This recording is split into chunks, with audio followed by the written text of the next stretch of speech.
Voluntary drug test ang hamon ni Senator Grace Poe sa lahat ng presidential candidates. At ang sagot dyan ng mga kanyang katunggali ngayong day 4 ng kampanya para sa national candidates, sinaksihan ni na Ian Cruz, Salima Refran, Jam Sisante at Trisha Zafra.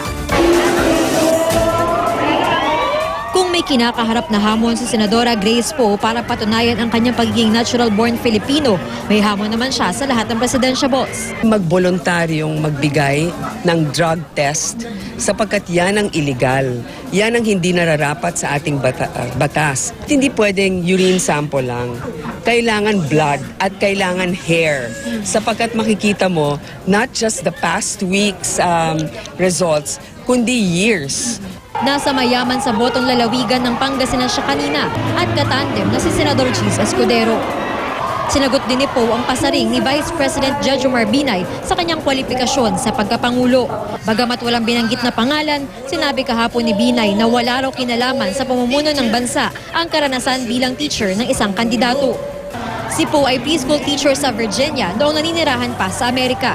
Hindi ba niya naisip na hindi siya makakarating sa kanyang pinaroroonan kung hindi sa ilang daang mga teachers na kanyang pinagdaanan? Ibinalita rin ni Poe na hindi tugma sa kanya ang DNA ng pamilya sa Guimaras na nagpakilala sa kanyang posibleng kadugo niya. Sa probinsya ng LP Vice Presidential Bet, ikinampanya ni Pangulong Aquino ang Rojas Robredo tandem. Dumaan pa sila sa puntod ni yumaong DILG Secretary Jesse Robredo.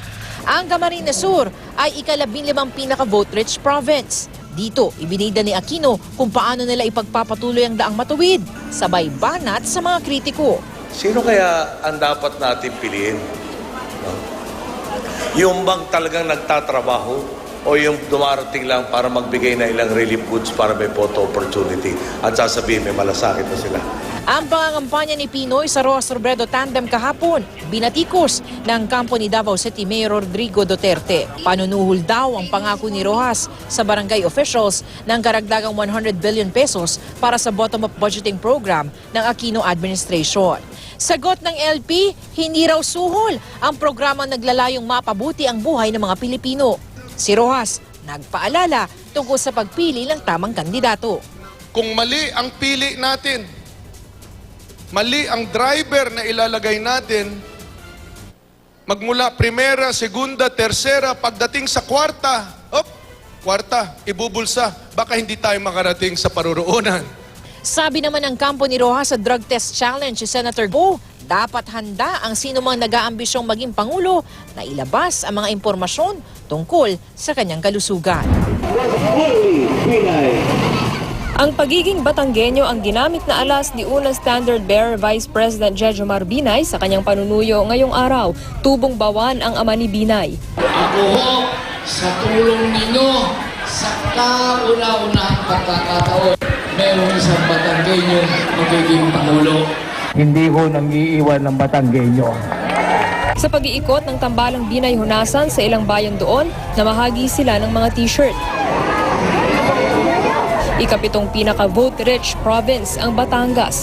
Dito rin sa Batangas matatagpuan ang tinaguriang Hacienda Binay, ang kontrobersyal na 350-hectare property sa bayan ng Rosario na sinasabing bahagi ng ill-gotten wealth ng pamilya Binay. Itinanggi na ng mga Binay na kanila ito bagamat lumabas sa pagdinig sa Senado na ito ay nakapangalan sa mga tao at kumpanyang may kaugnayan umano sa mga Binay. Hindi nagpaunlak ng panayam si Binay sa mga reporter ngayong araw. Ayon sa kanyang spokesman, maski nga po yung secretary ng Department of Agrarian Reform ang nagsabi na wala pong pagmamay-aring lupain dito sa Batangas si Vice President Binay. Sa hamong drug test ni Senadora Poe, gagawin daw ito ng Vice Presidente kung hihingin ng COMELEC. Bakas pa rin ang pagod sa mukha ni Mayor Duterte nang dumating sa airport para sa kanyang flight pa Davao. Tinanong namin siya tungkol sa kumalat na balitang dinala raw siya sa Cardinal Santos Medical Center San Juan, bagay na itinatanggi ng kanyang kampo hanggang kagabi. Ang sabi, natuloy pang araw kagabi ang kanyang biyahe pa Davao. Sinabi nila, nasa Davao na kayo. Hindi, pauwi ng Davao.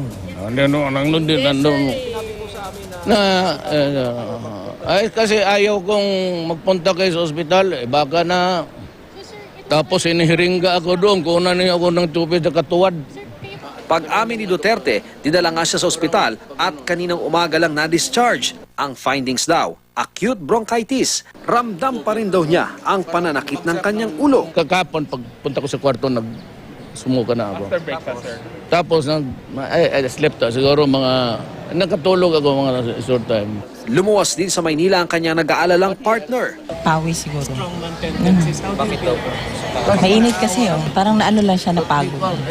Tumanggi na dati si Duterte na isa publiko ang kanyang medical records. Pero dati na niyang inamin na meron siyang Buerger's disease at Barrett's disease.